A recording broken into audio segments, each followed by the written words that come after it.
संतोष देशमुखांच्या हत्येनंतर बीडचे एसपी बदलले गेले आणि नवनीत कावत साहेब हे एसपी म्हणून आले।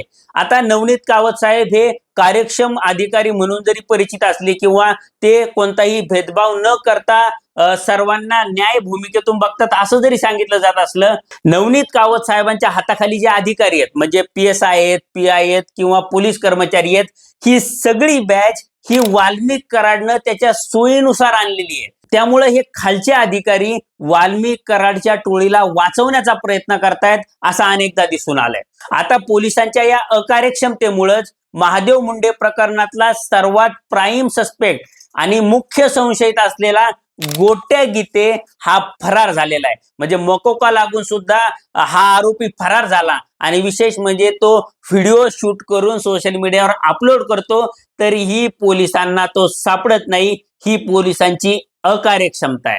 त्यामुळे आता नवनीत कावतांसारखे एसपी जरी आले असले तरी कार्यक्षम पोलीस अधिकारी हे बीड जिल्ह्यामध्ये आणणं ही काळाची गरज आहे आणि त्यानंतरच वाल्मिक टोळीची दहशत ही कमी होऊ शकते किंवा संपू शकते असं मला वाटतं।